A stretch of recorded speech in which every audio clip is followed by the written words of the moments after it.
MTK एक MTK की programming देखेंगे और एमओलीडी सेक्शन पढ़ेंगे। सही है। मैं 2 लाइव साइड में कर रहा हूँ, 1 टाइम में करूंगा, अगर नहीं हुआ तो स्किप करके आगे बढ़ूंगा। राइट, एक के पीछे मैं अपना समय वेस्ट नहीं करूंगा। समझ में आ रहा है मेरी बात है? Good understanding.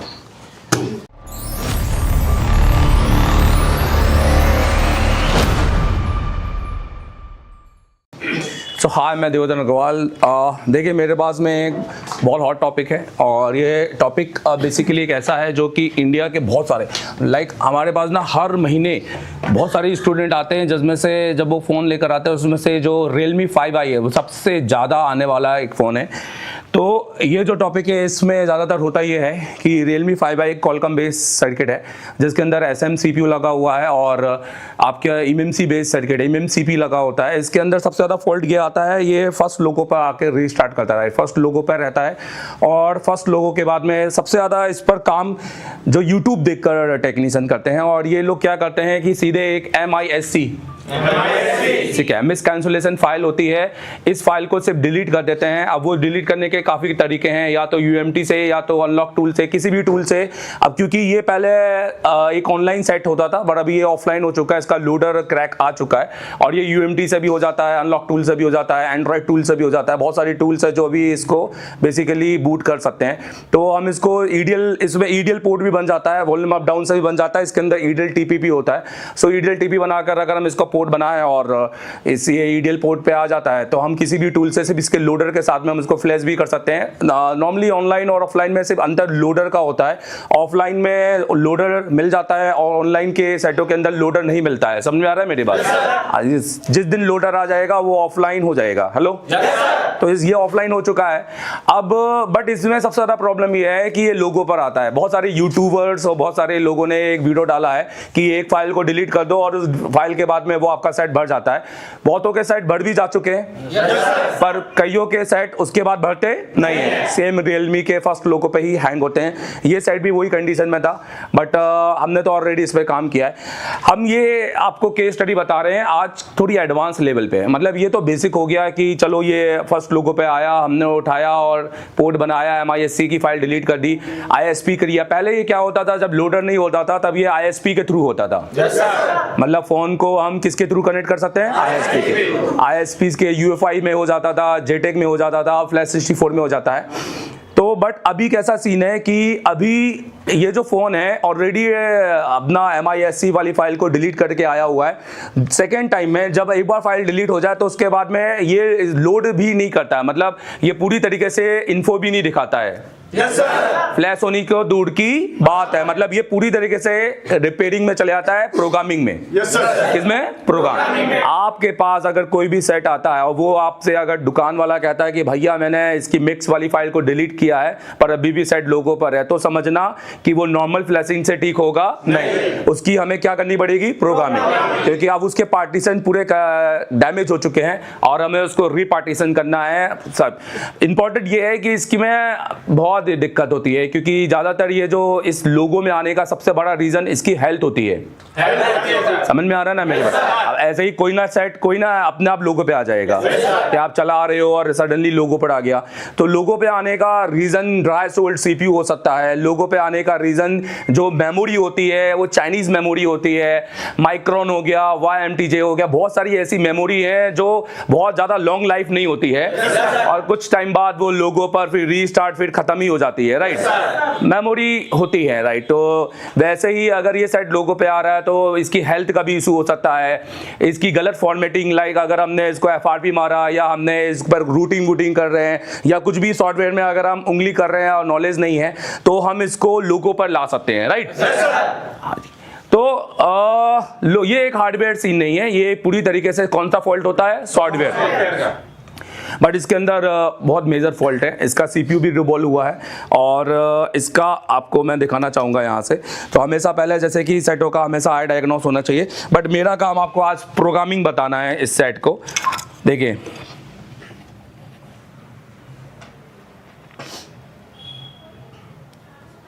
ये कनेक्टेड है माइक्रोस्कोप। देखिए ये सेट के अंदर सबसे पहले अगर हम यहाँ पर बात करेंगे, जो मेरा CPU लगा हुआ है वो Qualcomm का CPU लगा हुआ है, और यहाँ पर मेरा Samsung का eMMC है, eMMCP है। इसके अंदर आप देखो तो इसका है ना, जो जैसे सपोज अगर ये लोगो पे आया होगा तो नॉर्मली बहुत सारी हटाइए, नॉर्मली बहुत सारे वीडियो इस तरह से डले हुए हैं, कुछ तो मैंने भी डाले हैं कि फ़ोन अगर लोगो पे आए और तो आप ये आपका वाईफाई से निकालने से भी कई बार ठीक हो जाता है, HDR IC निकालने से भी कई बार ठीक हो जाता है। तो ये रीज़न इसलिए होते हैं क्योंकि HDR और वाईफाई ऐसे ही इंटरनली शॉर्ट होती है, और ये उनके LDO की वजह से वो पावर IC को लोगो पर ही रखते हैं, राइट। और ये कुछ ऐसे LDO होते हैं जो पावर को ऑफ होने नहीं देते हैं बट सेकंड बूट पे जाने देते नहीं है। तो अगर आप HDR निकालोगे तो पूरा ऑन हो जाएगा, आप अगर वाईफाई निकालोगे तो पूरा ऑन हो जाएगा। हमेशा ध्यान रखना, ये करना भी चाहिए। अगर आपका सेट लोगो पर है तो आपको ये करना चाहिए, पर ये हमेशा फर्स्ट लोगो पे नहीं करना चाहिए, ये हमेशा सेकंड। फर्स्ट लोगो हमेशा कंसिडर है कि ये भैया एक सॉफ्टवेयर का फॉल्ट है। समझ में आ रहा है ना मेरी बात। फर्स्ट लोगो तो बूट कर रहा है अपने आप को, हार्डवेयर में जाने के बाद वो सेकंड लोगो पे आता है। तो सेकंड लोगो में अगर हमारा सेट अटकता है तो फिर हमें LDO और ये सारी ISO पे काम करना है। तो जो कि ठीक है, ये जो जितने भी टेक्नीशियन है सारे पढ़े लिखे नहीं है, ऑब्वियस है पढ़े लिखे मतलब इन्होंने रिपेयरिंग की भाषा नहीं पढ़ी है और किसी इंस्टीट्यूट जाकर सही तरीके से चीज़ों को समझा नहीं है, सिर्फ जो सेट आया उसका वीडियो देख लिया। तो ऑब्वियस है कि इसमें यही हालत हो गया ICO के कि कुछ ICO कुछ वीडियो से देख कर निकाल दी, कुछ या कुछ वीडियो से देख के कर ली।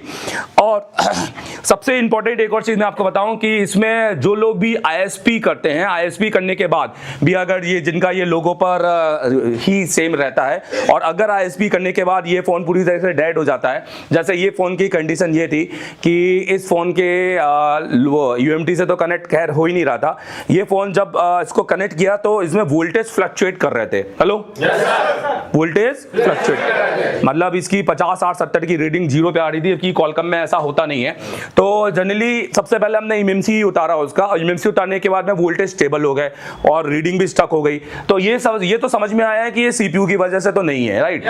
पर फिर भी हमने CPU फिर भी रिवॉल्व किया। हो सकता है कि eMMC रखते समय eMMC की जो तारें हैं वो CPU को भी जा रही होंगी, तो हमने उसके लिए CPU भी रिवॉल्व किया। अब ये सब करने के बाद भी वो वोल्टेज फ्लक्चुएशन बनता रहा, तो हमने इसकी eMMC भी चेंज कर दी, और उसके चेंज करने के बाद भी सेम कंडीशन बना। तो हम समझ गए कि अब जब आपने दोनों ISO पे काम कर लिया है और आपका अगर CPU eMMC हटने के बाद में एक पोर्ट बना रहा है, स्टेबल पोर्ट बना रहा है, तो इसका मतलब CPU तो डैमेज नहीं है। तो इसका मतलब ये है कि अब हमें CPU और eMMC के बीच में लगे हुए सारे कंपोनेंट को एक एक करके चेक करना है। तो मैंने इन रजिस्टर को चेक किया, इसमें 2 क्लॉक के रजिस्टर होते हैं, एक D एक क्लॉक है, एक नॉर्मल क्लॉक है, R क्लॉक, एक 2 क्लॉक होते हैं, डाटा और एक रीसेट।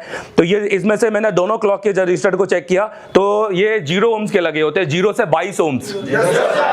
अभी सपोज इसमें जो GR होता है एक, और अगर मान लो GR आपका इस तरह का है, क्योंकि आपका जब भी 2 ISO के बीच में अगर कोई भी लाइक कंपोनेंट नहीं है तो उस लाइन पे अगर कोई TP है तो उसका GR हमेशा इनके बीच में आ सकता है। किसके बीच में आ सकता है? जो कि आप फिगर आउट नहीं कर सकते कि वो किस IC का है ना।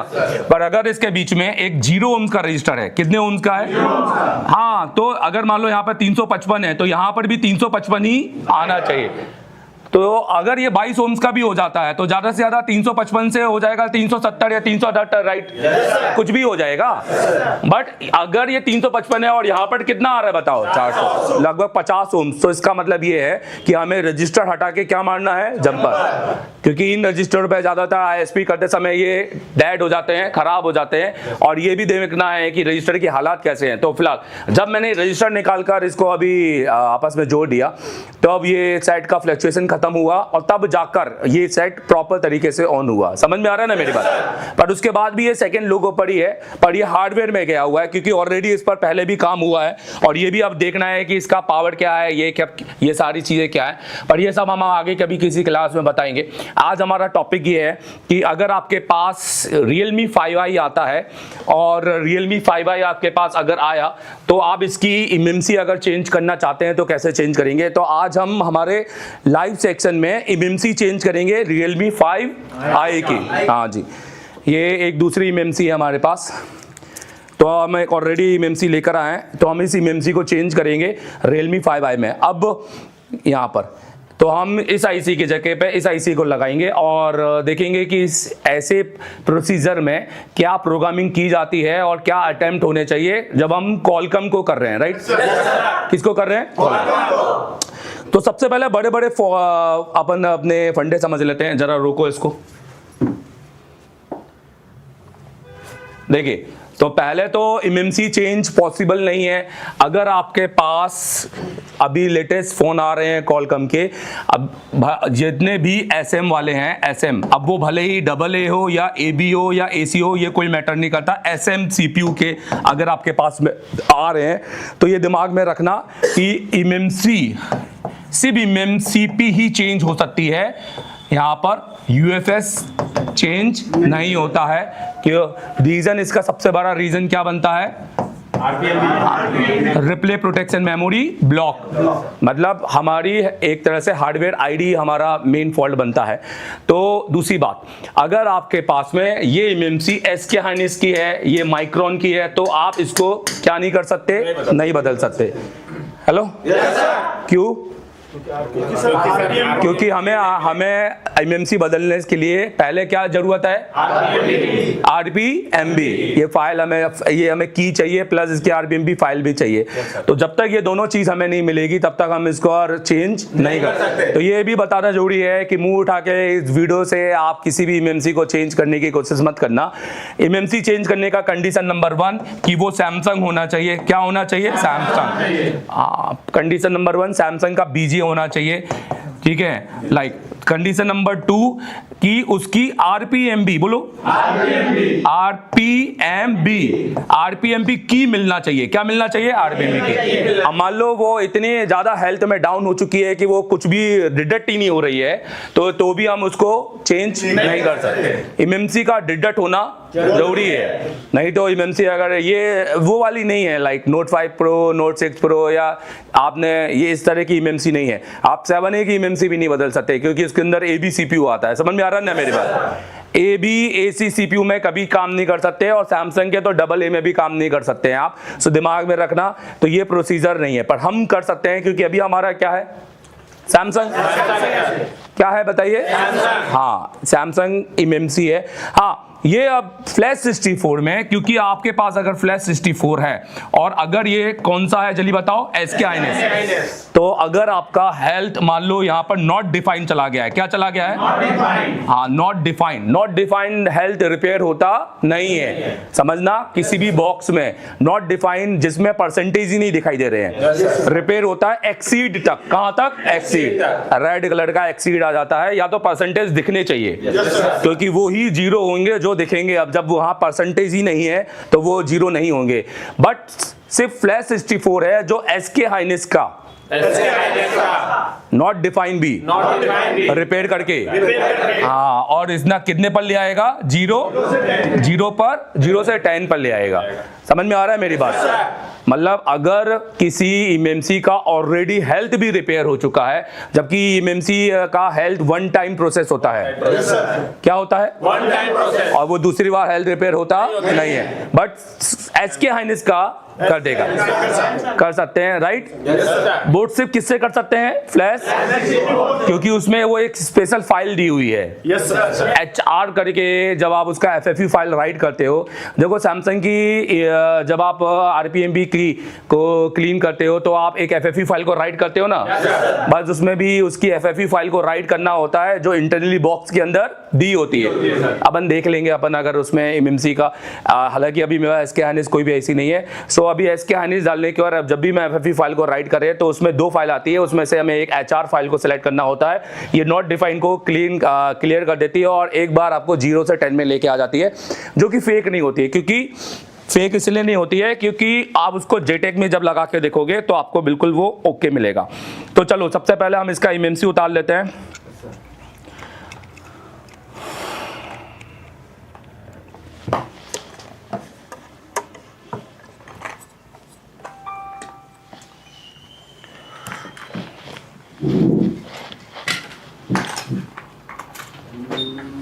ये हटाओ, ये नोजल लगाना दूसरा इसमें।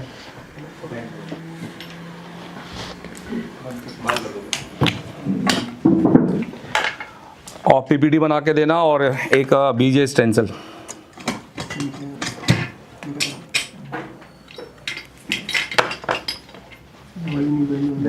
हाँ ये वाली लगा दो। नहीं अभी मत ले रील।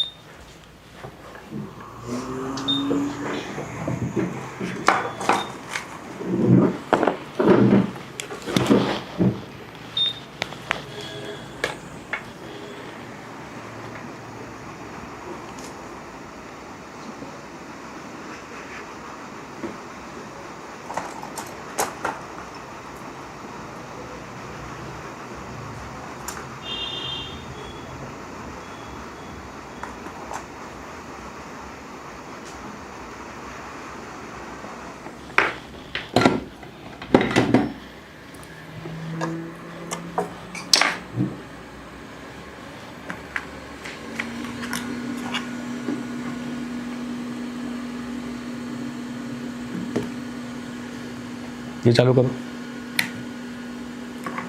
नहीं हुआ चालू? हाँ हो गया।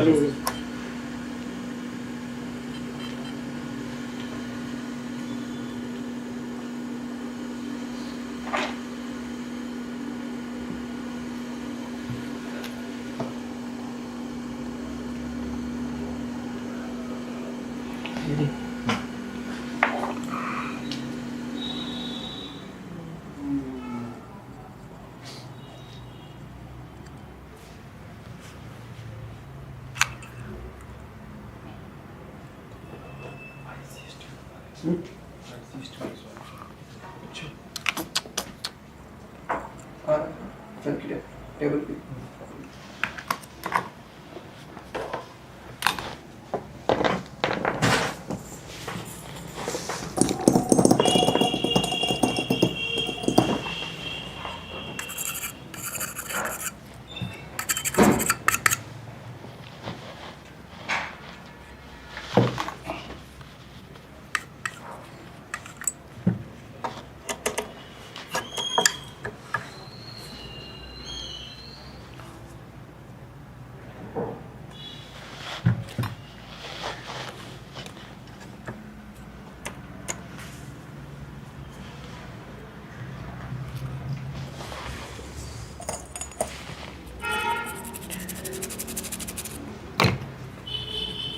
तो ये वो आईसी है जो हमने निकाली है और इस आईसी पे एक मार्किंग कर देते हैं।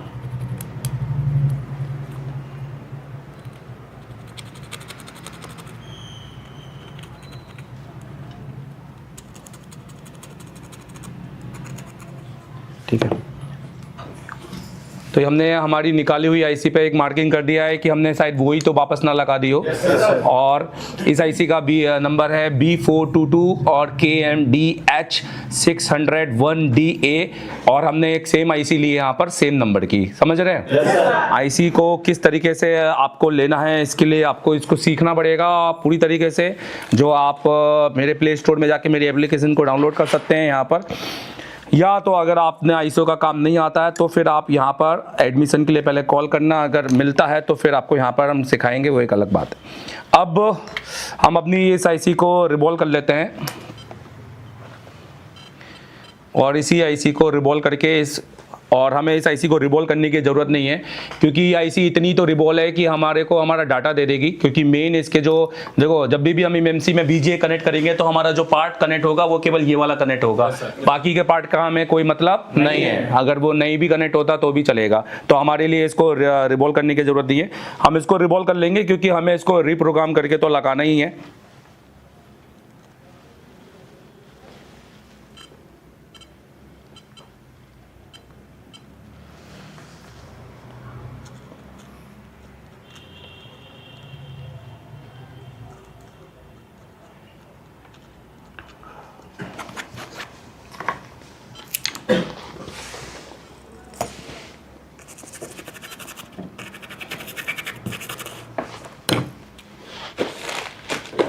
स्टेंसिल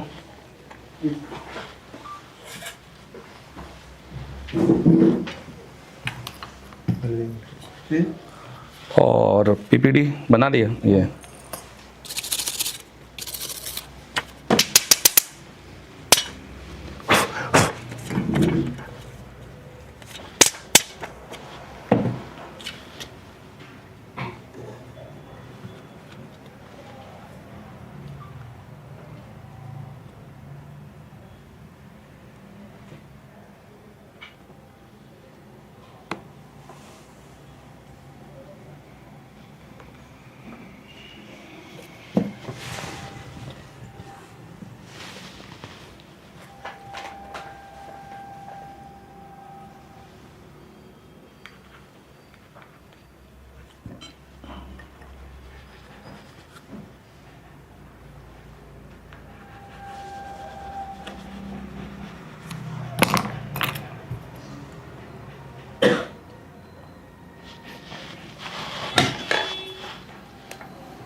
इसका सॉकेट किधर है? ये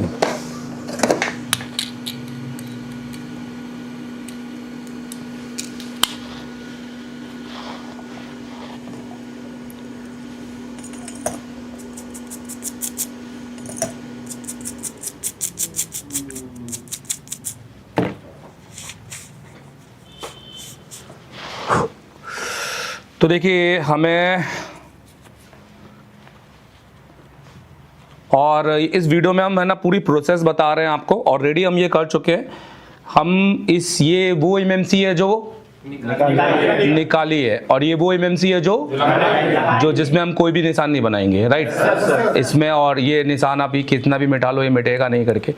तो सबसे पहले हम इस आईसी का क्या निकाले हैं? हम डाटा में सबसे इंपॉर्टेंट डाटा क्या है? आरपीएमबी की। और दूसरा इंपॉर्टेंट डाटा क्या है? सिक्योरिटी। बाकी तीसरे के लिए हमें जरूरत नहीं है, क्योंकि अब इसका लोडर ओपन हो चुका है, राइट तो अभी अगर इसको अपन पोर्ट भी बना देंगे इसका, तो ये नॉर्मली क्या हो जाएगा? यूएसबी से फ्लैश हो जाएगा। तो देखिए, तो मैं सबसे पहले इस आईसी का, जिसमें हमने ए बनाया हुआ है, इस आईसी का हम डाटा निकालेंगे। और ये पूरा तरीका आपको बता रहे हैं। यहाँ पर ये BJ254 है, यहाँ पर ये BJ221 का नोज कट पॉइंट है। बाकी सारे अपोजिट होते हैं। सिर्फ हमेशा कोई भी सॉकेट हो, अगर वो आपके जेटेक हो, UFI हो, कोई सा भी हो, अगर 4-in-1 है तो हमेशा 2-to-1 अपोजिट होता है। उसके बाकी में सब कुछ सारे यहीं मिलेंगे आपको। तो आपको बस नोज कट पॉइंट के हिसाब से रखना है। यहाँ पर आपका ये मेन पॉइंट है जो कनेक्ट होता है, ये आपका ये वाला मेन पॉइंट है। जितना भी आपका एमएमसी और यूएफएस का पार्ट होता है वो पूरा की पूरा आपके इस लाइनों के बीच में होता है यहाँ पर, जिसमें आपका RX TX, आपका RX0, RX TX0 ये सारी चीज़ होती है। अब हम फ्लैश 64 का यूज़ करेंगे, और जिसमें हमें BJ254 का यूज़ कर रहे हैं। अब चले, तो हम पहले फ्लैश 64 ओपन करेंगे। ये हटाओ बोतल,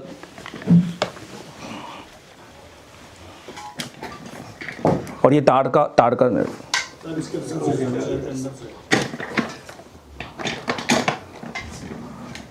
स्टैंड के उधर कर दो उत्तम भाई, स्टैंड कैमरे के स्टैंड के उधर कर दो।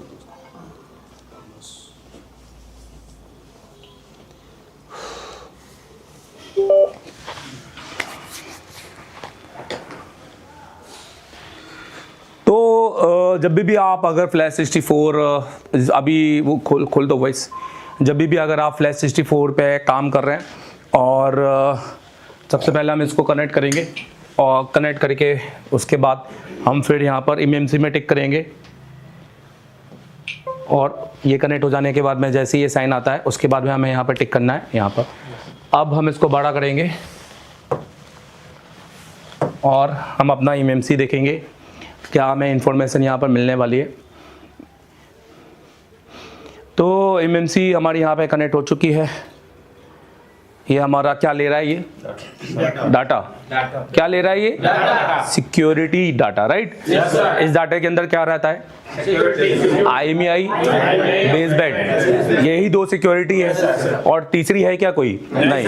तो यहाँ पर अगर हम यहाँ की बात करें तो सबसे पहले मैन्युफैक्चर क्या है बता रहा है, रियलमी, और RMX कौन सा वर्जन है, 2030 2030। हमेशा रियलमी 5i आपको कैसा मिलेगा, 2030। कुछ टाइम बाद कुछ सेट जैसे होते हैं रनिंग सेट ना, आपको याद हो जाने चाहिए, क्योंकि ये क्या है, वो सेट है जो बार बार आएंगे, राइट। क्योंकि ये सेट आज भी टेक्नीशियन बना नहीं पा रहे हैं due to lack of knowledge of programming, क्योंकि वो सिर्फ कंप्यूटर में पोर्ट बनाकर एक UMT तो चला लेंगे, राइट। क्योंकि वो तो आप YouTube देखकर तो कोई भी चला लेगा, पर वो अब जब तक अपने आप को स्किल नहीं करेंगे तो उनके सेट ही वो दूसरे बार रिपेयर करेगा। ये बक्स ये हटाओ यहाँ से सारे, ये बैग। अब ये आपको मिल रहा है एंड्रॉइड का कौन सा वर्जन है, अभी इसके अंदर 9 वर्जन चल रहा है। तो ये सारी चीज़ तो है इसके अंदर, और इसके अंदर FRP है, लॉक है, और स्नैपड्रैगन का कौन सा नंबर लगा हुआ है, और CPU के ऊपर क्या लिखा होगा, 6150, तो ये लिखा होगा। और ये इसके GPT पार्टीशन है, जिसके अंदर आप देखो कोई भी चाइनीज़ लेटर नहीं है, सारी है, कहीं पे भी 00 दिखाई नहीं दे रहा पूरा, तो ये भी अपना हो गया। और प्राइमरी GPT और बैकअप GPT भी आपका वैलिड है, हाँ, जिसमें ज़्यादातर जो अनवैलिड मिलता है वो आपको बैकअप GPT, क्योंकि प्राइमरी अगर अनवैलिड मिलेगा तो वो बूट ही नहीं करेगा सिस्टम, राइट। तो इसमें आप देखो तो बूट बी के अंदर कुछ GPT और दी हुई है। मतलब जनरली कैसा होता है कि बूट ए बूट बी खाली होता है, पर कॉलकम में आप देखो बूट बी के अंदर आपको यहाँ पर कुछ पार्टीशंस मिलेंगे, तो ये बेसिकली पर फ्लैश फाइल से भी क्रिएट हो जाते हैं। तो टोटल पार्टीशन फाउंड है 92, और यहाँ पर ये इसका आप देखो ओप्पो सर्वर, ये ओप्पो कस्टम की फाइल है, क्योंकि इसके अंदर OS तो है पर खुद का UI है, राइट। रियलमी का खुद का UI है, इसलिए उसने खुद के UI का भी कुछ कस्टम फाइलें दी हैं जो ओप्पो सर्वर इस तरीके से दी हैं। तो ये फाइलें होना भी जरूरी है, नहीं तो आपका फ़ोन चालू होता नहीं है।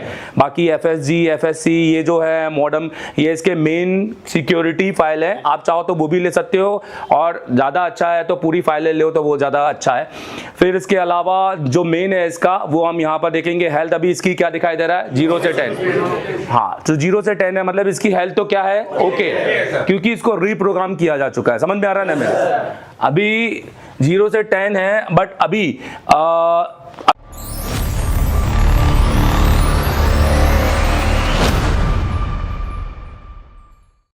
ये कैसे आ गए, रीप्रोग्राम में तो 0 रह जाते हैं, क्योंकि RPMP फाइल भी डाली गई है। RPMP जब की डालने के बाद RPMP फाइल का यूज करो तो उसमें काउंटर भी ऐड हो जाते हैं।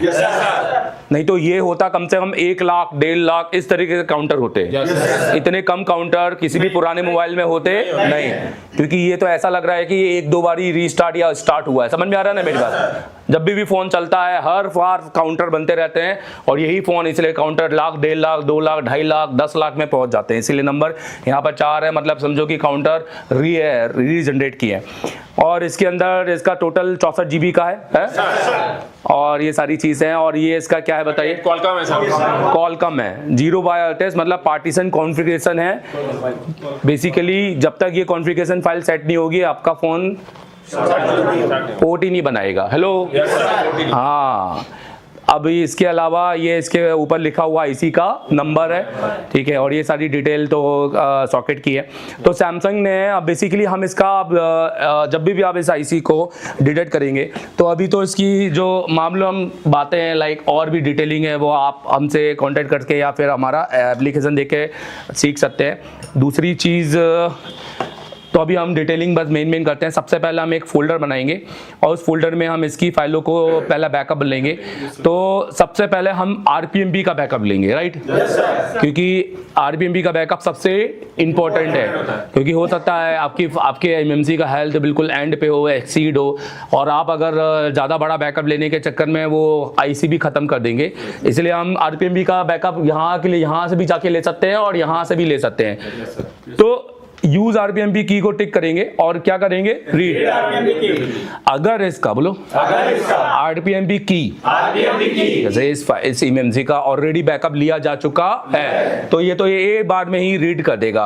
अगर इसका फर्स्ट टाइम होगा तो ये पहले आपको एफएफयू फाइल को राइट करने के लिए बोलेगा, एफएफयू फाइल को, और वो भी पैच करने के साथ में। मतलब आपको यहाँ पर वो ये बोलेगा कि आप पहले एफएफयू में जाओ, और एफएफयू में जाने के बाद में एक मिनट, ये एफएफयू नहीं आया तो यहाँ पर ये एफएफयू में जाने पर इनेबल स्मार्ट पैच करके, जब भी आप एफएफयू फाइल को इनेबल स्मार्ट पैच में राइट करते हैं तो आपका डाटा घबराने की जरूरत नहीं, कभी भी डाटा डिलीट नहीं होगा। पर घबराने की जरूरत है क्योंकि इसमें कई बार एमएमसी डेड हो जाती है। हेलो, क्या कह रहा हूँ?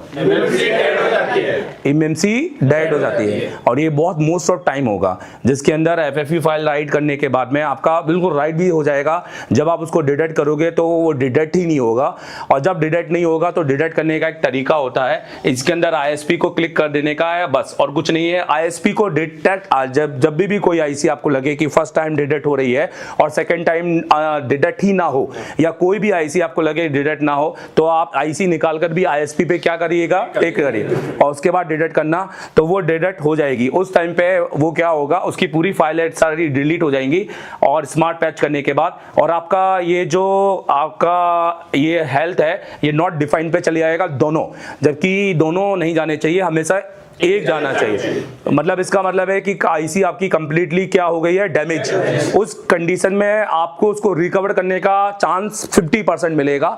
मतलब आपको केवल उसकी जो एफएफयू फाइल है जो आपने उसकी रीड की है, उसकी एफएफयू फाइल को आपको वापस राइट करना पड़ेगा। हेलो, सेम इनेबल पैच करके आपको एफएफयू फाइल को राइट करना पड़ेगा। अगर तो उसने ले लिया तो वो वापस सेम कंडीशन में आ जाएगी, नहीं लिया तो वो आईसी चला गया है पूरी तरीके से। तो ये दिमाग में रखना।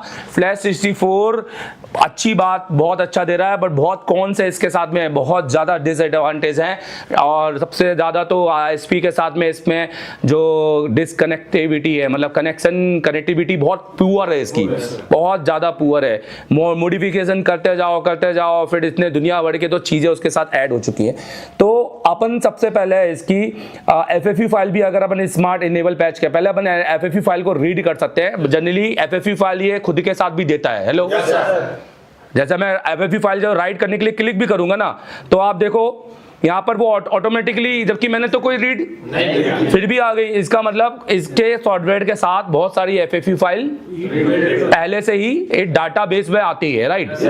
तो पर अगर हमें रीड करना है तो हम इसको रीड कर सकते हैं। हम यहाँ से एफएफयू फाइल को, जिसमें हम रीड करते समय में कुछ भी दबाना नहीं है, और क्योंकि हमें आरपीएमबी की को रीड करना है तो हम इसको आरपीएमबी की को रीड करते हैं। ये देखिए, अब यहाँ पर अभी फिर से पर मेरे को वो क्या बोल रहा है? एफएफयू फाइल राइट करने के लिए, है ना? तो हम इसको एफएफयू फाइल को करें राइट यहाँ पर। तो हम एफएफयू फाइल में हम क्या करें? इनेबल स्मार्ट पैच, और यहाँ पे क्या करें? आप जैसा बोलेंगे वैसे ही मैं करूंगा, राइट? अब यहाँ पे क्या करें? इसको ले लें, राइट? इसको ले लें या इसकी खुद की एक पहले रीड कर ले? क्या करें? पहले इसकी खुद की, ये ज्यादा अच्छा है।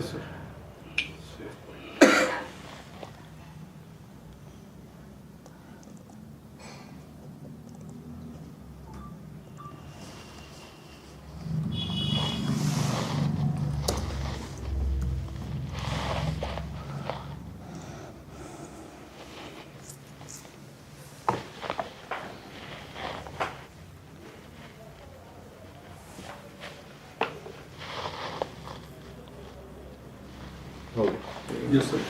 ठीक है, अब फिर से कनेक्ट करना पड़ेगा। Yes sir.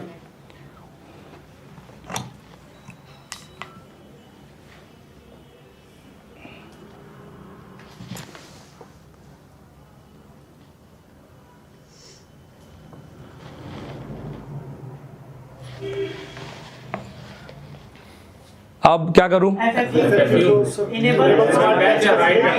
करेंगे लोकेट करा देंगे जहाँ लोकेशन से वहाँ से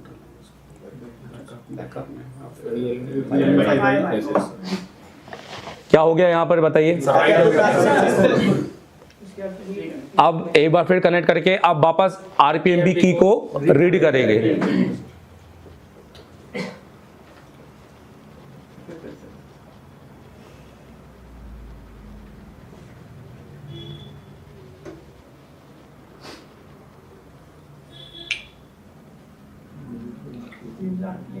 और ध्यान देना, जितने भी YouTube वीडियो जो बने हैं जिसमें आरपीएमबी की रीड करने को बताया गया जा रहा है वो सारे फेक हैं। आरपीएमबी की खाली सैमसंग की रीड होती है और किसी की नहीं होती है। रीड आरपीएमबी की को रीड करेंगे और इस बार अब क्या हो रहा है बताइए। वो हो रही है ना रीड। तो ये टोटल हमारे को क्या मिल गया इसका बताइए। की मिल गया। तो हम इस की को कॉपी कर लेते हैं सबसे पहले यहाँ पर, और ये कॉपी कर लिया और अपने वही फोल्डर में जाएंगे जहां हमने इसका FFU फाइल रखा है, क्योंकि हमें पूरा डाटा वहीं क्रिएट करना है फिलहाल। तो C के अंदर है 64 और इसके अंदर बैकअप के अंदर, और यहाँ पर हम एक क्या बनाए नोट। तो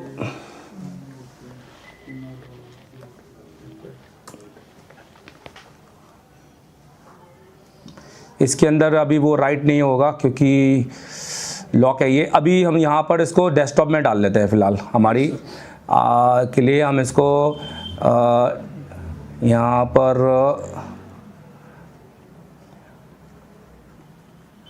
ये हमने डेस्कटॉप लिया और ये फाइल के साथ में हम यहाँ पर डेस्कटॉप में जा चुके हैं। डन। अब इसको बंद करते हैं और एक बार फिर से देखते हैं डेस्कटॉप में कहाँ है फाइल हमारी बताइए। नीचे ये फाइल हमारी।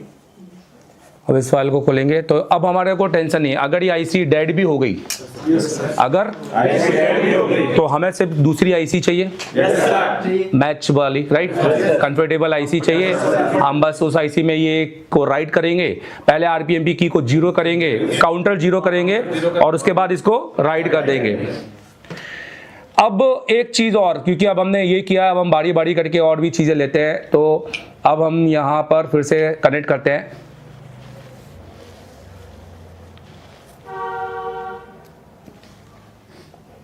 सर जैसे आपने रीड किया अभी, तो आरपीएम की ऑलरेडी कहीं सेव हुआ होगा ना सर? हैश कोड अगर सेव होता तो ये डायरेक्ट ही देता। अच्छा। नहीं होता। ठीक है, जो भी चीज़ सेव हो रही है ना तो वो नीचे हमेशा उसकी क्या देती रही है, पाथ। देखो अगर दिया है, जो दिया था उसमें देखो पाथ यहाँ पर, कहाँ पर, सर इसके ऊपर, ये जैसे ये, हाँ उसी तरह उसके ऊपर दिया था। यहाँ पे फर्स्ट टाइम आप रीड किए थे। हाँ सर ये हाँ, अगर ये दे रहा है तो हम इसमें देखेंगे कि इसमें ये दिया क्या है इसने, समझ रहे हो। जैसे ये दे रहा है इसकी आईसी के अंदर। अब देखो समझना कि क्या हमें वहाँ पे आरपीएमबी की मिलता है कि नहीं। तो कैसे, हम अपना सी में जाएंगे और इसके अंदर जाएंगे, बैकअप में जाएंगे, सैमसंग में जाएंगे, एमएमसी में सैमसंग, और इसमें हमारा अभी जो है ये अभी का करंट का 9 बजे का है। इसके अंदर जाएंगे और इसी के अंदर जाएंगे शायद, कहाँ पर, ये पर। इसको अगर अपन किस में खोलें बताओ, फाइल किस में खोलूं बताइए।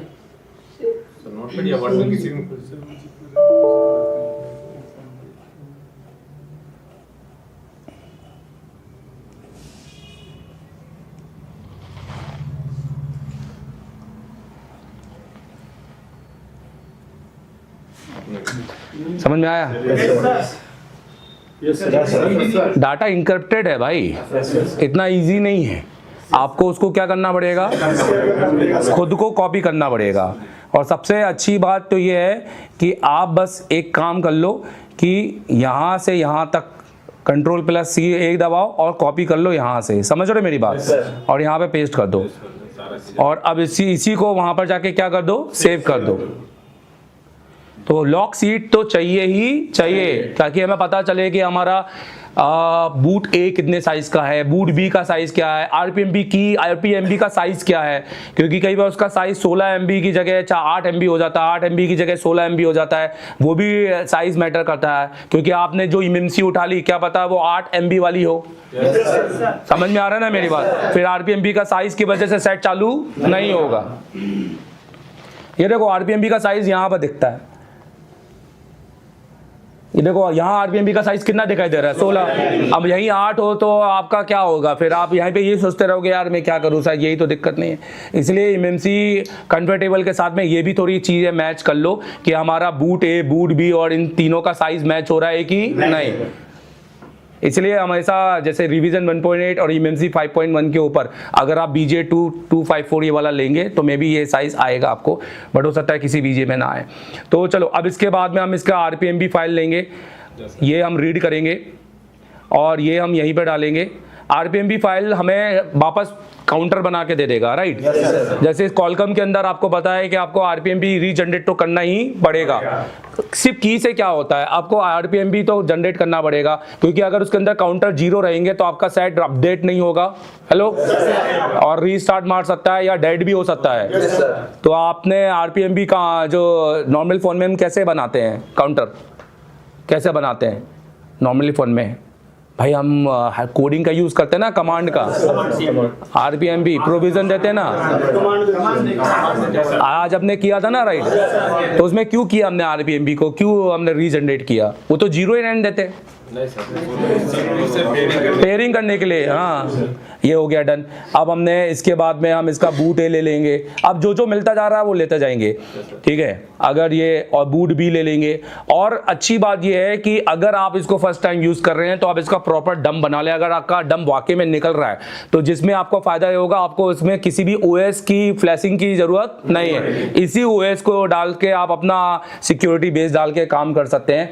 अब जैसे इसके अंदर ये हो गया, ये STCHD की जरूरत तो नहीं है क्या, नहीं, क्योंकि हम उसको कहां से डाल सकते हैं, प्रोविजन से।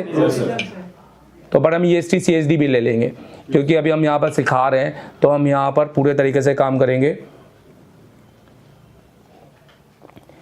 STCHD लेने के बाद में अब हम यूजर पे जाएंगे और स्किप यूजर डाटा करके अगर ये ले सकता है तो ले लेंगे, राइट।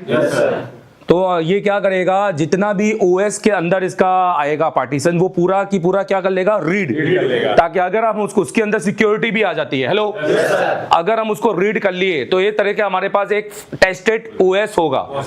अभी सपोज कोई एमएमसी अगर हमारे पास में मान लो सिर्फ खाली आरपीएमबी की मिला और उसका हमारे पास डंप नहीं है, तो हम ये डंप का क्या कर सकते हैं, यूज कर सकते हैं, क्योंकि बस सिक्योरिटी तो आपको बाद में तो बनानी पड़ेगी, है ना, ये करके। तो अभी मैं इसका यूज नहीं करूंगा क्योंकि कर लेता हूँ, अगर टाइम लग जाएगा तो ही कर लेता हूँ, करना तो पड़ेगा ही, तो मेरे पास तो है ही नहीं। तो अभी मैं क्या करता हूँ, उसको रीड कर लेता हूँ, स्किप यूजर डाटा करके यहाँ पर रीड कर लेता हूँ। बट मैं रीड नहीं करूंगा क्योंकि मैं ऑलरेडी एक डंप लेके आया हूं, तो वो डंप भी आपने कहां से लिया मैंने और वहां से आपने डाउनलोड करके करना है। मैं तो ये मानूंगा कि मेरे पास, बोलो, मेरे पास कोई भी डंप नहीं है, लाइक मेरे पास कुछ भी नहीं है, ना फ्लैश फाइल है ना कुछ है। मुझे तो फोन अभी फिलहाल ऑन चाहिए, राइट।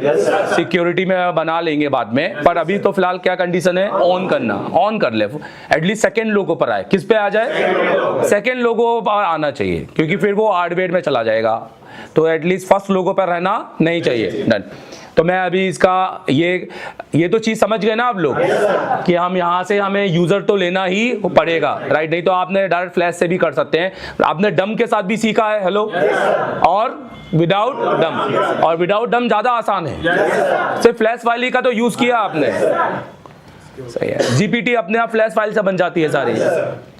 तो अब भाई अब हम इस आईसी को निकाल देंगे। अच्छा, इस आईसी में एक और चीज हमें लेना है, इसका बैकअप। तो बैकअप हम डायरेक्ट यहीं से ले लेंगे।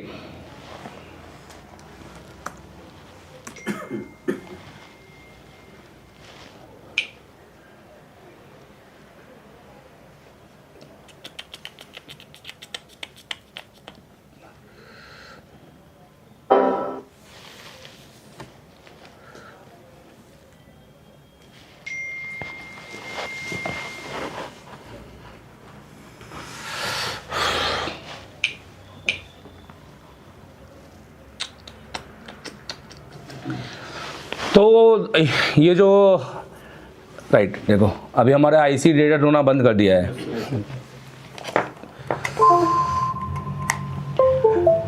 एमएमसी में बहुत खतरा है, 10% तो लेके ही चलना एमएमसी करते समय। कभी भी रिस्क का दायरा मत पकड़ना अगर आपके पास में आरपीएम की या इस तरह की चीज़ें बैकअप में ना हो, नहीं तो बहुत दिक्कत में आ जाओगे। हवाखोरी में ये सब करने के बाद भी फिर हो नहीं पाएगा। अब हम सेम कंडीशन है, अभी तो जो है वो रहने देते हैं, राइट। आईएसपी को हटा देते हैं, यहाँ से एआई रहने देते हैं, बाकी इसको कनेक्ट करते हैं। तो ये क्लॉक जो है 26 मेगाहर्ट्ज़ नहीं लेता है, ये क्लॉक आपका एमटीके का क्लॉक है। अभी तो हमारा आईसी कनेक्ट हो गया है, ये अभी 26 पे है। अभी हम इसको 104 कर सकते हैं, इसमें और मैक्सिमम स्पीड मिल जाएगी। तो क्लॉक को हम 104 हमारा कॉलकम में सबसे बेस्ट रहता है। अब इसके अंदर हमें बैकअप लेना है, तो हम यहाँ पर बैकअप लेंगे, यहीं पर हम इसको सेव करेंगे। तो अब हमें इसका क्या मिलना चालू हो गया है, बैकअप फाइल का डायरेक्टरी भी मिल रहा है। और आपको जाके ये देखना है कि इसमें आपके जो भी फाइलों का साइज है या नहीं है। अब आप चाहो तो अगर आपको नॉलेज है तो आपको पूरी फाइलें लेने की जरूरत नहीं है, आप इसमें से 2-4 फाइलों को भी लेकर अपना बैकअप बना सकते हैं, ठीक है। तो अभी हमने आईसी से सारा डाटा उठा लिया है। हमें आईसी से क्या चाहिए था, आरपीएमबी की फाइल मिल गई, और हमको बस इतनी 2 चीज चाहिए। लाइक हम मान रहे हैं कि हमें खाली क्या मिला है, की और फाइल। हेलो, हमें कोई भी डंप मिला नहीं है। और समझ लो कि हमें सिक्योरिटी मिल गई है। क्या मिल गई है, सिक्योरिटी। जब ये पहली बार डिटेक्ट हुआ तो उसने सिक्योरिटी को रीड कर लिया है, ठीक है। तो अब हम इस आईसी को, जो कि हमारा ये वाला आईसी है, ये वाला ये ना हमारा, जिसको हमने क्या किया था, अभी निकाला था, ये वाला। तो इस आईसी को हटाएंगे और अपना दूसरा जो अभी हमने रिबोल किया हुआ है फ्रेश आईसी, इसको लगाएंगे यहां पर।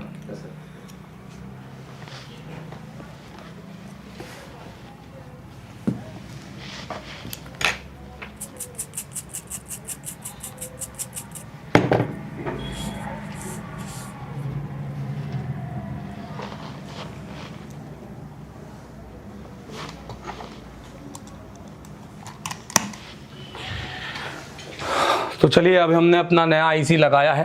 अब हम इस आईसी को कनेक्ट करेंगे। सेम कंडीशन में एमएमसी पे रखना है, और यहाँ पर आपको कहीं पे भी कुछ भी उंगली नहीं करनी है फिलहाल, जब तक कनेक्ट पहली बार में ना हो जाए।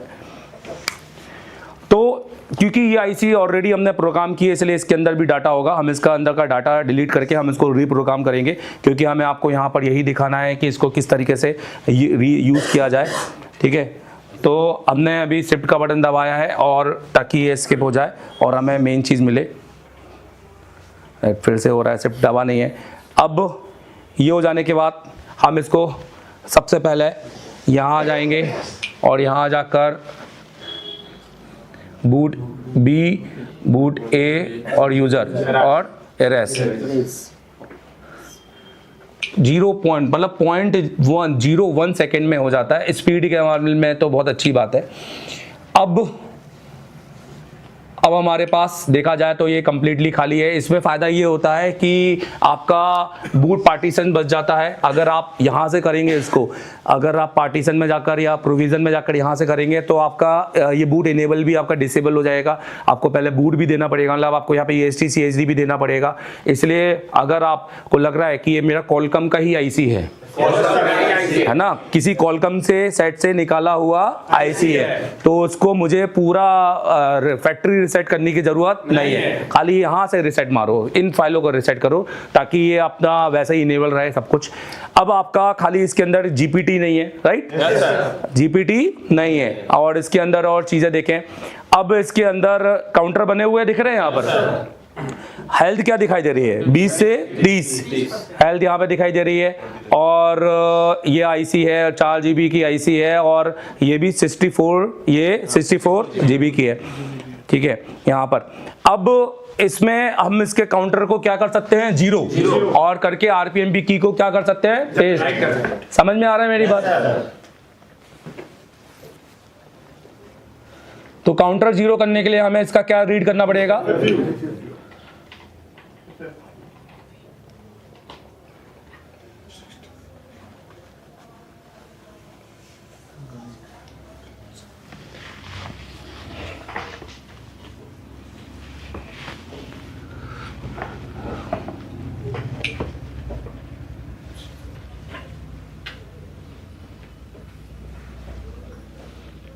तो जिस आईसी का भी आरपीएम भी 0 करना होगा तो उसी का एफएफयू देना होगा ना। जिस आईसी का आरपीएम भी क्या करना होगा 0, तो उसी में क्योंकि आईसी पार्ट नंबर से एफएफयू होता है ना, एफएफयू फाइल आईसी वाइज होती है, समझ रहे हो।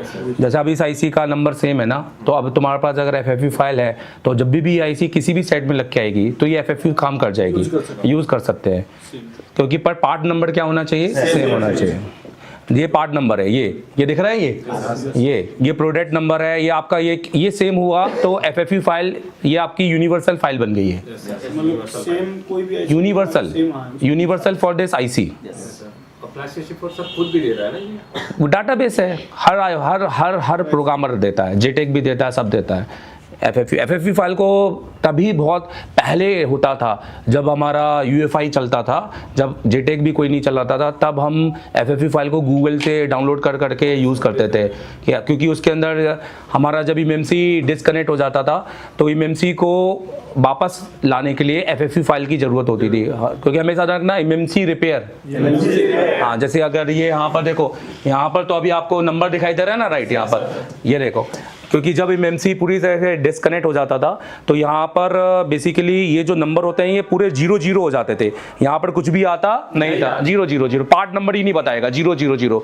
तो अभी आपको उसकी एफएफयू फाइल देने से वो बेसिकली रिकवर हो जाती थी। उसमें यूएफआई में टेस्ट पॉइंट आता था, टीपी टेस्ट पॉइंट बोलते थे, जिसको हम एमएमसी के टीपी के साथ में कनेक्ट करके अपनी आईसी को वापस जिंदा कर सकते हैं। चलो, तो इसकी फिर से एफएफयू फाइल को रीड करेंगे, और एफएफयू फाइल को रीड करते समय थोड़ी क्लॉक स्पीड को कम रखेंगे, 26 ही कर लेते हैं।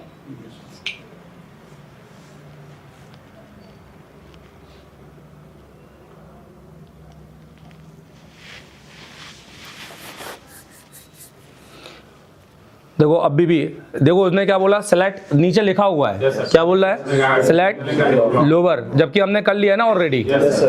तो ये जो कंडीशन आती है ना, ये जनरली बहुत ज़्यादा आती है, बहुत ज़्यादा दिक्कत होती है। तो इसमें ना शुरू में ये सोचना नहीं कि अब क्या करूँ, क्लॉक स्पीड के साथ खेलना है, और दूसरा आईएसपी पे टिक कर देना है। हेलो, हाँ, तो पहले हम क्लॉक को सेम ही रखेंगे, और किस पे टिक कर देंगे, आईएसपी पर, एक बूट मोड पे भी, दोनों पे टिक कर देता हूँ। मैं फिर से इसको कनेक्ट करूंगा और फिर से मैं अपना रीड करूंगा एफएफयू फाइल। बाकी अगर रीड नहीं भी होता है तो हमारे पास डाटाबेस में एफएफयू फाइल है, हम इसको क्या कर देंगे, राइट, पर वो एक रिस्क की कंडीशन होगी। हमारा आईसी क्या हो सकता है, डेड, ये दिमाग में रखना। अभी देखो, इतना करने के बाद में अभी आप नोटिस करो, हमने अभी नोटिस करो कि यहाँ पर हमारा देखो आईसी क्या हो गया, देखो पूरा नॉट डिफाइंड दिख रहा है ना यहाँ पर, मतलब आईसी ही पूरा डिसबैलेंस हो चुका है यहाँ पर, मतलब आईसी ने पार्टीशन भी छोड़ दी है और उसका एसएलसी एमएलसी पूरे किस में चला गया है, नॉट डिफाइंड। तो अभी इसका एफएफयू रीड करने का कोई मतलब नहीं है, क्योंकि एफएफयू रीड हमेशा एक उस आईसी का होता है जिसके अंदर सारे पार्टीशन में, जिसके अंदर आपका हेल्थ एडलिम है, राइट, समझ में आ रहा है ना, राइट। यहाँ तो नॉट डिफाइंड पे चला गया, नॉट डिफाइंड का एफएफयू क्या ही राइड करेंगे, डैमेज हो गया, तो हमें इसका एफएफयू अब डायरेक्ट राइड करना पड़ेगा। तो हम इसके एफएफयू को डायरेक्ट क्या करेंगे, अब राइड। तो अभी इसका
तो तो ये तो आपके अभी आपने फर्स्ट टाइम यूट्यूब में शायद ऐसा देखा होगा कि एक हमने डेड आईसी को रिकवर किया, राइट, जो पूरी तरीके से नॉट डिफाइंड में जा चुकी थी, और ये आपके साथ भी हुआ होगा।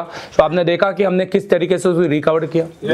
क्या किया हमने, कैसे किया हमने, क्या किया था मैंने, बताओ।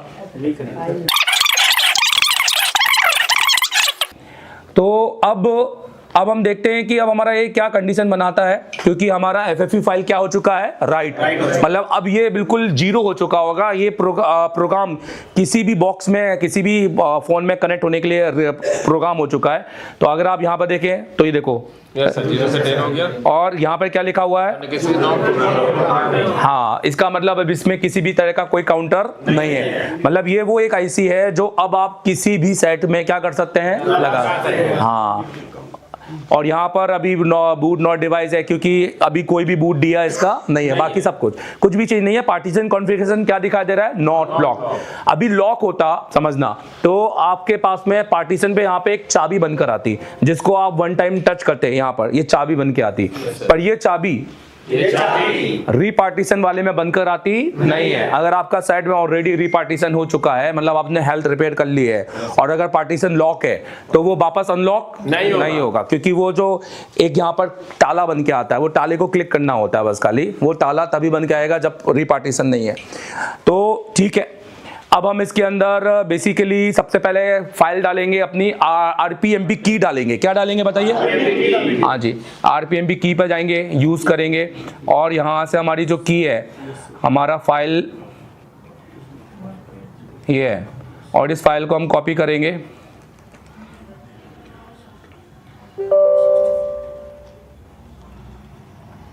यहाँ पे पेस्ट करेंगे, और पहला और आखिरी का नंबर जरूर देखेंगे कि वो दिख रहा है कि नहीं दिख रहा है। जैसे लास्ट आखिरी का नंबर है 633 ऐप से चालू हो रहा है, तो हम इसको मैच करेंगे, क्योंकि ठीक है, मतलब बराबर है। तो हम यहाँ पर क्या करेंगे, राइट का ऑप्शन केवल सैमसंग में आएगा, और ये भी राइट करने को देखते हैं राइट होता है नहीं होता है, जो भी है। अभी तो फिलहाल अभी नहीं किया इसने राइट, पर अभी भी आगे बढ़ा रहा है, तो यहाँ पर अभी हो सकता है राइट कर दिया इसने, दिख रहे हैं यहाँ पर, ठीक है। अब हम देखते हैं कि क्या इसके अंदर सेम RPMP की हमें दिखता है कि नहीं।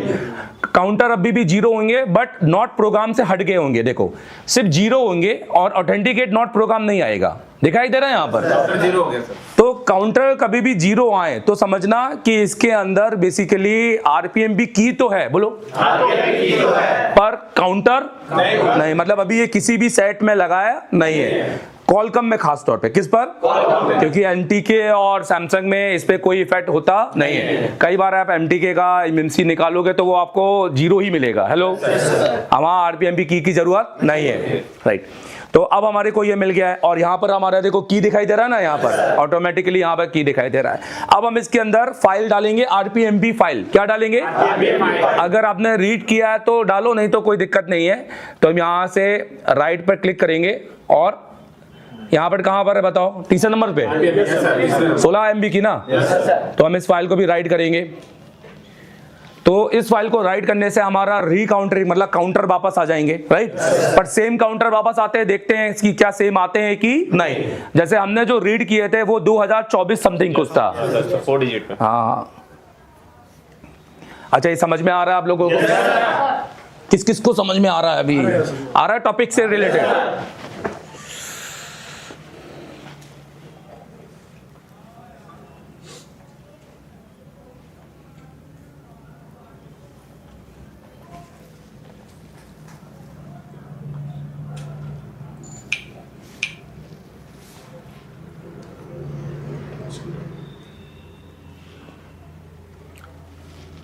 तो देखो RPMP काउंटर क्या बन कर रहा है हमारे 2048, मतलब सेम RPMP काउंटर है, क्योंकि हमने RPMP फाइल को ही रीड कर लिया, जिसमें जितने काउंटर थे वो सेम ले आए, राइट। मतलब अब अगर हम इसका प्रोविजन भी कर दें और यहाँ से कॉलकम बना दें, हेलो, और इसको USB मोड में हम क्या कर सकते हैं, फ्लैश। बट मेरे पास, क्योंकि हमने गूगल से भी हम इसका बैकअप निकाल सकते हैं, देखो, सो मैं आपको दिखाता हूँ। गूगल खोलते हैं, आप इसका डंप निकालें, तो इसमें क्या होगा, फ़ायदा ये है कि आपको फ्लैश करने की ज़रूरत नहीं पड़ेगी, यहाँ से बैकअप डाल के आप पूरा ये कर सकते हैं।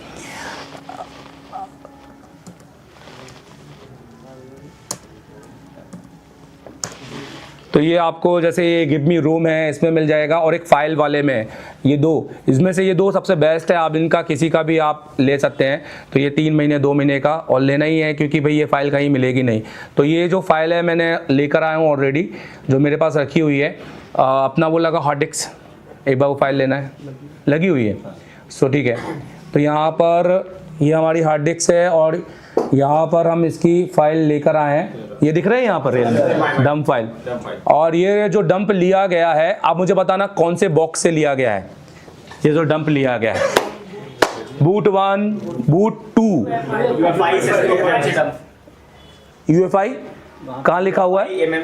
अच्छा तुमने हाँ सही है। चलो अगर देखो, अगर बूट 1 है, बोलो हाँ मैं आपको बता देता हूँ आपको, क्योंकि आपने फ्लैश 64 पढ़ा, आप जाकर UEFI और JTAG भी पढ़ना। पूरे UEFI भी तो पढ़ा है ना आपने? हाँ पढ़ा है आपने पूरा। अगर बूट 1 है, बोलो हाँ। देखो हर एक का बैकअप का अपना अलग है। बूट 1 है तो कौन है? अगर रोम 1 है, बोलो जैसे रोम 1 की नहीं, बूट 1 का रोम 2 होता है, तो वो कौन होता है चलिए बताओ।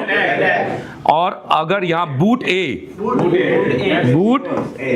तो ये कौन होगा आपका? फ्लैश 64। तो अभी हमें बूट 1 है तो देखकर ही पता चल रहा है कि क्या है। तो UEFI हो या JTAG हो, तीनों का डंप हम तीनों में यूज कर सकते हैं। ठीक है, दोनों फाइल, क्योंकि तीनों फाइल डॉट बिन में बनती है। तीनों फाइल तो हम लेते हैं। चलो तो सबसे पहले हमने अब क्या क्या ले लिया। देखो हमारा RBMP काउंटर क्लीन हो गया, मतलब आ गया। हेल्थ ओके हो गई। तो सबसे बड़ा मसला था ऐसे फ़ोनों में, ऑनलाइन फ़ोनों में, जिसमें जो बेसिकली RPMP की ज़्यादा मैटर करती है। तो फ्लैश 64 ये एक वर्ड फर्स्ट बॉक्स है जिसने RPMP की को रीड कर रहा है। ये बहुत अच्छी बात है। इसलिए JTAG वालों ने JTAG बेच के ये खरीदा, पर मैं बोलूँगा JTAG मत बेचो। एक दुकानदार के पास जब फ़ोन आते हैं बहुत सारे, तो आपके पास में सोर्सेज भी बहुत सारे होने चाहिए। कौन सा सोर्स कब काम में आ जाए नहीं। हाँ राइट, आपको JTAG भी होना, UEFI भी होना चाहिए और फ्लैश 64। क्योंकि ध्यान रखना, खाली एक बॉक्स लेके काम करना टेक्नीशियन बनता है, और 3 बॉक्स के साथ टीचर बनेगा। ये दिमाग में रखिएगा। राइट, तीनों चलाने का आनंद लो पूरी तरीके से। अब इसके अंदर हम सबसे पहले क्या करेंगे, पार्टीशन में जाएंगे और बूट ए में बूट ए डालेंगे।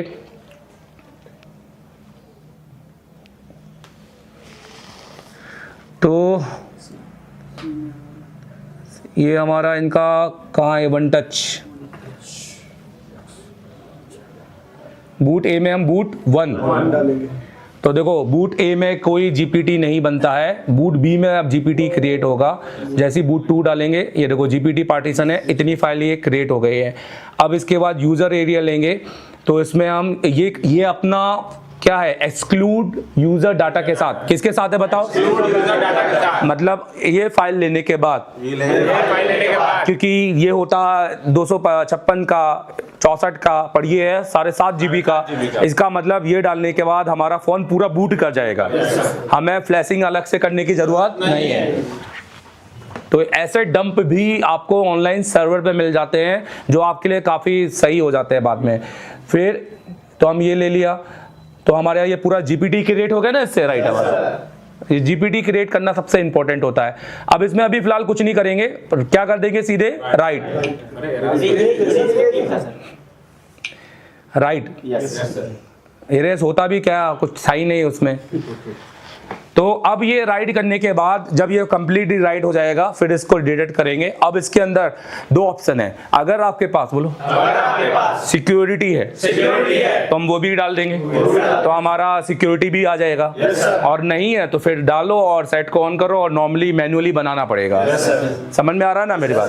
क्योंकि डायग्नोस्टिक पोर्ट बनाना है, डायग्नोस्टिक पोर्ट क्योंकि देखो मॉडेम तो आपका QCN फाइल डालने से ही आ जाता है, बट आपको खाली सिर्फ जो मेन रिपेयर करने वाला वो है, उसका मैं नाम नहीं लूंगा, है ना, उसको रिपेयर करने के लिए आपको डायग्नोस्टिक पोर्ट ओपन करना पड़ेगा। हालांकि QCN डालने के लिए भी डायग्नोस्टिक पोर्ट ओपन करना पड़ता है। यही टर्म्स तो होते हैं, इसलिए तो हम इंजीनियरिंग मोड का यूज करते हैं। इंजीनियरिंग फर्मवेयर, इंजीनियरिंग फाइल क्यों डालते हैं हम? राइट, इन फाइलों में इसका इंजीनियरिंग फाइल आती नहीं है, क्योंकि इनकी मेमोरी कभी चेंज होती नहीं थी। वीवो की इंजीनियरिंग फाइल नहीं आती है, आपको सिर्फ इंजीनियरिंग फाइल Xiaomi की देखने की मिलेगी। तो जिसकी भी इंजीनियरिंग फाइल नहीं होती है आप समझो उसका एमएमसी चेंज नहीं होता है, पर अब एमएमसी चेंज होने लग गया है क्योंकि उसका आरपीएम भी की डाल रहे हैं हम लोग, है ना, राइट। और अच्छी बात ये है कि बेसिकली ज़्यादा जैसे आरबीएमपी की इन्होंने सैमसंग का जैसे दिया है, आगे जाकर किसी और आईसीओ का भी दे दे तो और अच्छा हो जाएगा। यूएफएस का दे दे क्योंकि यूएफएस में अभी नहीं बहुत प्रॉब्लम है, अभी भी कॉलकम के यूएफएस में ख़राब हो जाने पर पूरा ही सेट बेकार हो जाता है क्योंकि यूएफएस ख़राब हो गया। अब क्या करोगे, अब आपको नया यूएफएस लाना पड़ेगा, तो नया यूएफएस तो आप ले आओगे, चलो आपको सीपीयू भी लाना पड़ेगा। पहली बात तो यूएफएस रीप्रो जीरो वाले मिलते नहीं है, वो परचेस करने पड़ते हैं। आप किसी भी बोर्ड से अगर यूएफएस उतारोगे तो आरपीएमपी की मिलेगा, आपको जीरो ब्लैंक यूएफएस खरीदना पड़ेगा। वो भी ब्लैंक यूएफएस खरीदोगे, उसके बाद ब्लैंक सीपीयू खरीदना पड़ेगा और दोनों की रीपेयरिंग करनी पड़ेगी और वो नॉर्मली फ्लैश फाइल से ही हो जाती है। आप उसमें फ्लैश फाइल मारोगे सीधे से आपका वो जैसे ही आप अपना वो लगाओगे, पहले तो सीपीयू तो पोर्ट बना देगा और यूएफएस लगा के आप सीधे उसको क्या मार सकते हो, फ्लैश। बट उसमें बहुत दिक्कत होती है सिक्योरिटी रिपेयर करने के लिए, पहले उस सेट को रूट करना पड़ता है। हेलो, रूट करना पड़ेगा, आपको सुपर फाइल डालनी पड़ेगी, आपको कस्टम रिकवरी मोड पर जाना पड़ेगा, वहां से आपको उसको रूट मोड पर जाना पड़ेगा, जब क्योंकि वो सब कुछ फोन के अंदर होगा। बहुत लंबी प्रोसीजर है। तो क्या हो रहा है अभी, हमारा फ्लैशिंग हो रहा है, राइट? क्या हो रहा है हमारा, और ये हमने डम फाइल से कर रहे हैं। अभी एक डम फाइल भी आपने टेस्टेड मिल गई तो आप समझो कि एक वो सेट के लिए आपके बाद में कभी वरदान हो गया, राइट? मतलब आपको एक ये होगा कि वो सेट आया तो आपका काम बहुत आसान हो जाएगा, क्योंकि ज़्यादातर लोग फ्लैश फाइल के कारण सेलेक्ट नहीं कर पाते, सही फाइल ही नहीं मिल पाती है। फाइल मिल जाने के बाद में हमेशा इसलिए चालू करके ज़रूर देखो कि भाई ये टेस्टेड है कि नहीं है।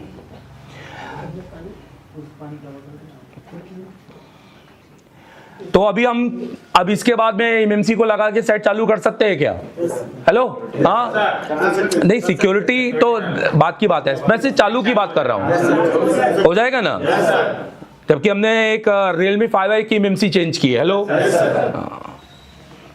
अभी ये YouTube में फर्स्ट वीडियो रहेगा अब तक के पूरे इतिहास में जिसमें एक इंस्टीट्यूट के अंदर एक क्लास में ये चीज़ बताई गई है ना? हाँ, बताए हैं लोगों ने, 2-3 लोगों ने डाला है, पर वो दुकान वाले भाइयों ने डाला है, YouTube में किसी टीचर ने नहीं डाला है। चलो देखते हैं।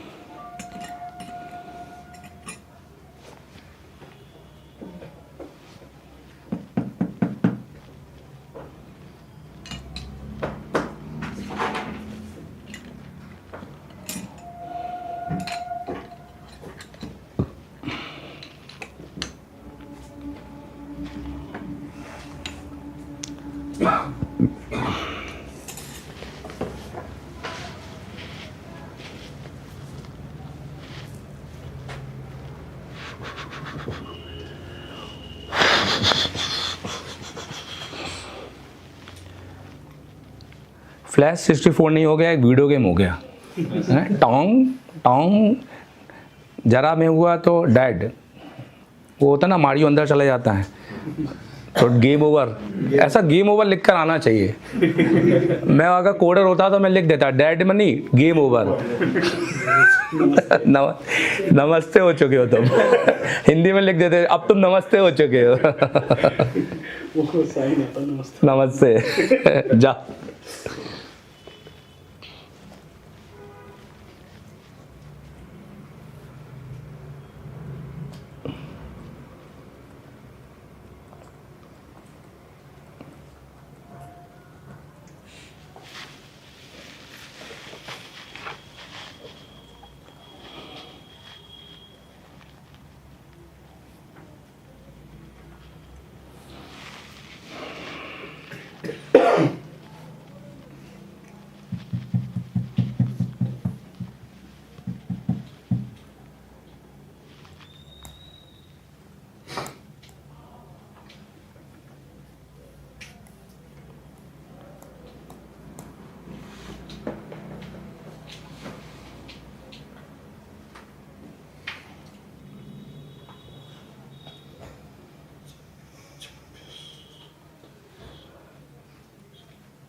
तो सबसे पहला अब हम देखेंगे कि हमें यहाँ पर ये जो है ये एरर हटाना है, उसके लिए क्या करूँ बताओ। पार्टीशन में जाएंगे सर, पार्टीशन में वहाँ पे एमबीआर पे क्लिक करेंगे। सो हम पार्टीशन पे गए और एमबीआर को हमने क्या किया है, टिक किया है। तो अब हम पहले देखते हैं कि हमें कोई किसी तरह का एरर तो नहीं है। तो फ्लैश 64 ने अभी एक नया अपडेट लाया है एंड्रॉयड का बूट को चेक करने का। हेलो, हाँ, बूट वेरिफिकेशन, जो कि काफ़ी अच्छा है। तो यहाँ पर हम इसकी एफआरपी को भी क्या कर सकते हैं, रिमूव कर सकते हैं। अभी आपकी एफआरपी रिमूव करने के बाद वापस आ रही है, तो आप परसिस्ट फाइल को तो रिमूव कर ही रहे हो, आप उसकी बैकअप फाइल को भी रिमूव करो साथ में। समझ में आ रहा है मेरी बात?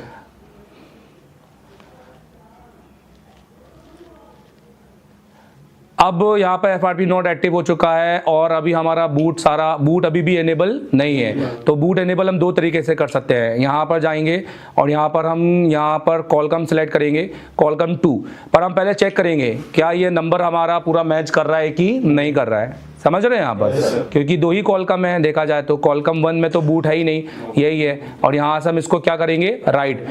अब जैसे इसके अंदर 00 और 01 है, अब देखते हैं। बट मैं यहाँ पर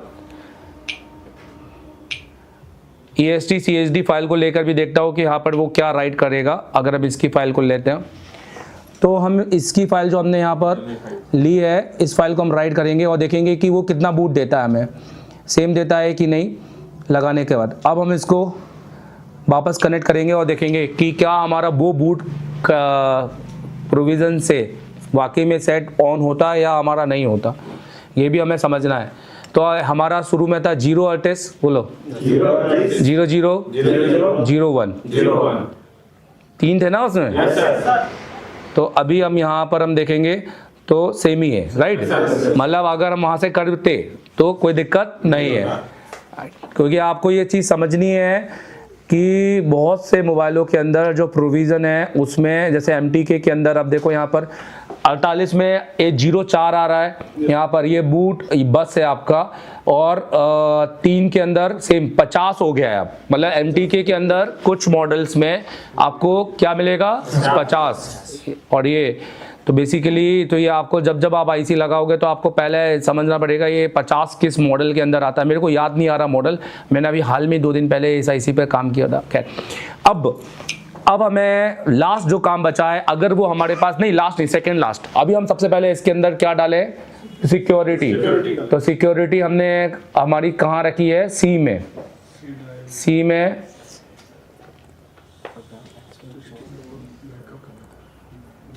और यहाँ पर हम रॉ प्रोग्राम 0 ले लेंगे। तो ये सारी हमारी फाइलें क्या हो जाएंगी, सिलेक्ट। हमें इसको क्या करना है, राइट। तो अब जो फ्लैश हो रहा है वो क्या फ्लैश हो रहा है बताइए, सिक्योरिटी। जो ओरिजिनल सिक्योरिटी हमने रीड की थी वो राइट हो रही है। हम बस ये सिक्योरिटी का यूज़ किसी दूसरे मॉडल में नहीं कर सकते हैं।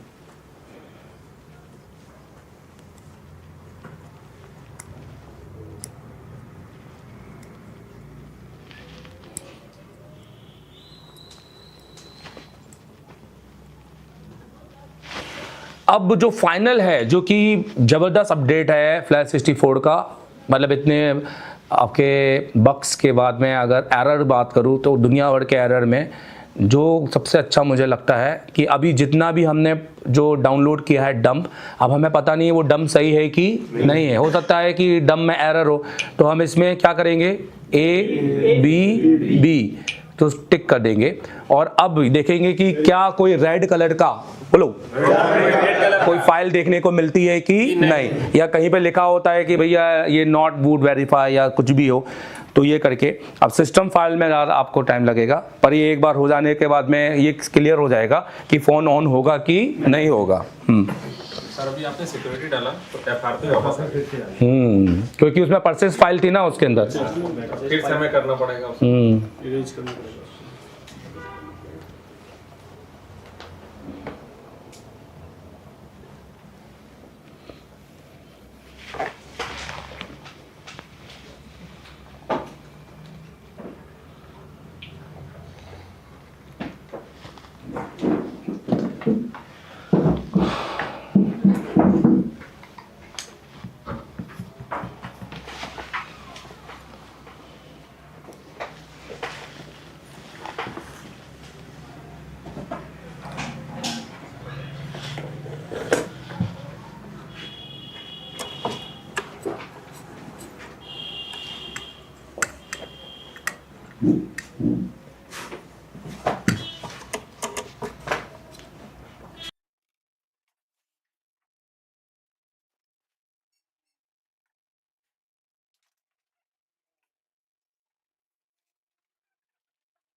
पार्टीशन सारे वेरीफाइड हो चुके हैं, पार्टीशन में कोई दिक्कत नहीं है। अगर यहाँ पे लिखा होता पार्टीशन करप्टेड तो समझो कि आपका डम खराब है, आपको डम चेंज करना है आपका।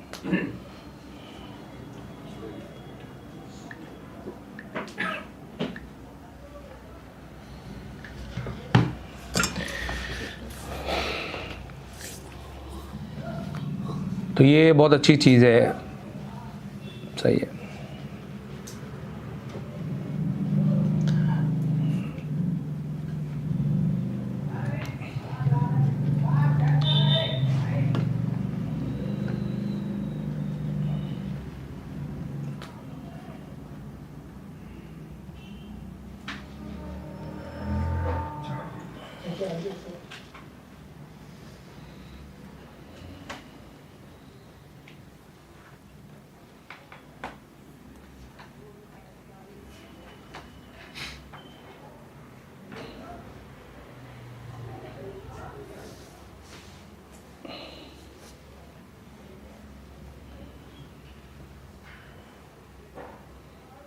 चलो, तो कुछ भी दिक्कत नहीं गई, तो अभी हम क्या करें?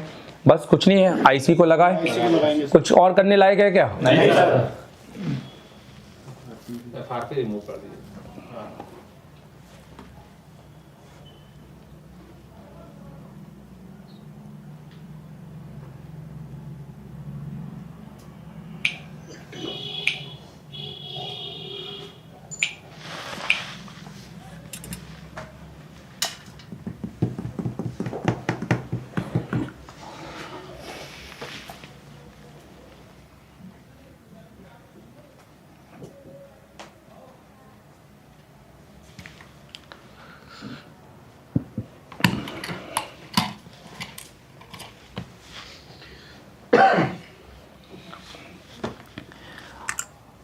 ये कौन सी आईसी थी? और ये कौन सी आईसी है? कौन सी लगाएं? ये वाली लगाएं।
देखो ये सेट कभी भी ऑन नहीं होगा अगर इसको सही आरपीएम की नहीं मिलेगी तो।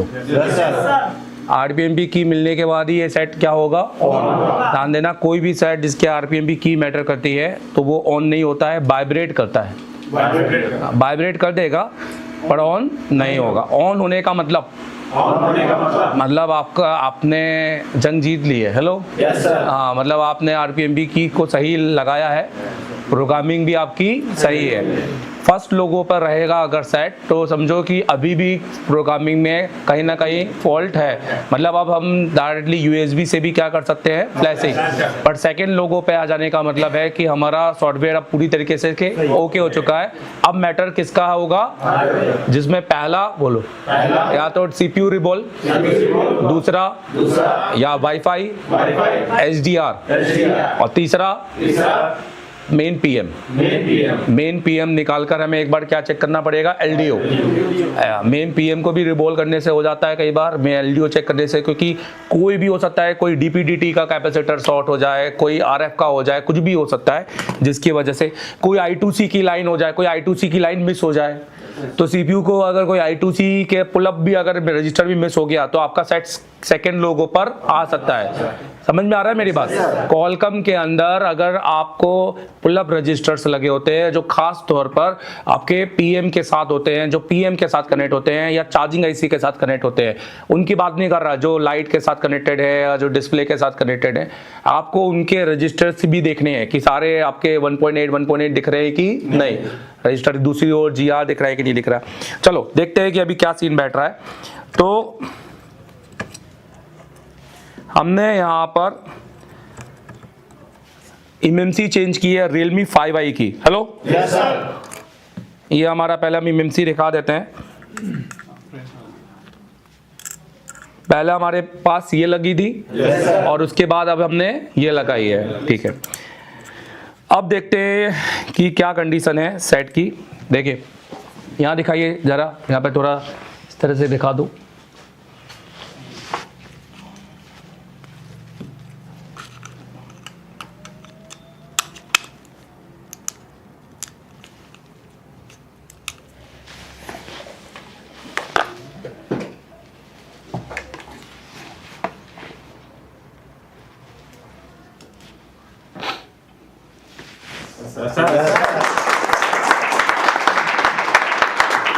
अब हमें परसेंटेज आना चाहिए। क्या आना चाहिए? परसेंटेज। क्योंकि परसेंटेज आया तो समझो सेट हमारा ऑन हो चुका है। देखो किस किस को समझ में आया ये चीज पूरी तरीके से? पक्का आया? Yes sir.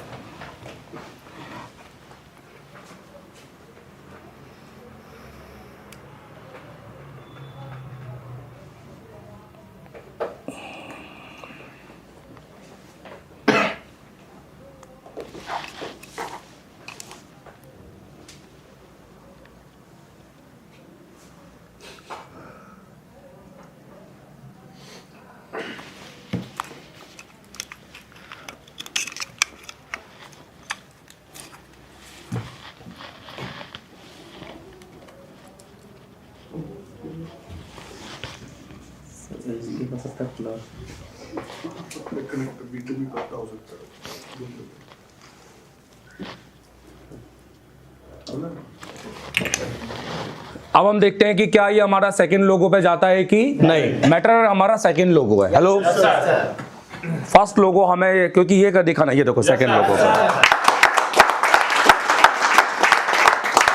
फाइनली किस किस को समझ में आया? अब Realme 5 जैसे आए, जैसे कौन कौन एमएमसी चेंज कर लेगा। चलिए चलो डन। अब हमारे पास ठीक है। सो हाय, मेरा नाम देवधर अग्रवाल। आप इसको इंस्टॉल कर सकते हैं। इंस्टॉल करने के बाद में आप जब इसको इंस्टॉल कर लेंगे, मेरा कंप्लीट कोर्स परचेस करना है और इस कोर्स के अंदर आपको मेरा ऑफलाइन ऑनलाइन सारे तरह के वीडियो मिल जाएंगे। इसके अंदर एक कोर्स नहीं दोस्तों, एक मल्टीपल कोर्स है। इसके अंदर आपको फ्लैश 64 का पूरा कोर्स मिल जाएगा, सॉफ्टवेयर का पूरा कोर्स मिल जाएगा, UEFI EasyJet सब कुछ DSO कंप्लीट। इसके अंदर 2 चैनल आपको देखने को मिलेंगे और इसके अंदर आपको मल्टीमीटर का भी कोर्स मिल जाएगा, वेबिनार और टूल इन्फॉर्मेशन और हार्डवेयर फॉल्ट आपको ये देखने को मिल जाएगा। और सबसे अच्छी बात है कि अभी अगर आप इसको परचेस करना चाहते हो ये EMI पर भी आपको मिल जाएगा, ठीक है। आप इसको EMI पर भी इसको खरीद सकते हैं। इसका कोर्स का फायदा उठाएं, घर बैठकर आप इंडिया में हो या इंडिया से बाहर हो, आपको बस मास्टर कार्ड अप्लाई करना है और आप 2500 वीडियो का कंटेंट यहाँ पर परचेस कर सकते हैं। आप एशिया टेलीकॉम की ऑफलाइन क्लासेस को देख सकते हैं और ये सिर्फ 1 महीने का नहीं है, अगले 11 महीनों के लिए जो भी हम क्लासेस डालेंगे वो आपको यहाँ पर देखने को मिलेगा। जैसे ये मेरी क्लासेस हैं ऑफलाइन। इनके बाद अगर अभी आप इसमें हेलो ठीक है आउट पर रजिस्टर का टाइम, तो ये पूरी क्लासेस आप देख सकते हैं और ऐसा नहीं है कि सिर्फ 1 महीने की है, ये क्लासेस पुराने महीने की तो है और अगले 11 महीने की भी आप ये देख सकते हैं। तो अभी जाइए और इसको एनरोल कीजिए। Thank you very much. Tech lab है जिसके अंदर आप जस्टिफिकेशन करें कि भैया मैं जीरो से आया हूं, मैंने क्या सीखा है। क्योंकि दोस्तों हमें आपको अपडेट में एक रियल एडवांस देना है, ना कि खाली अपने नाम के आगे एडवांस लिख देना है।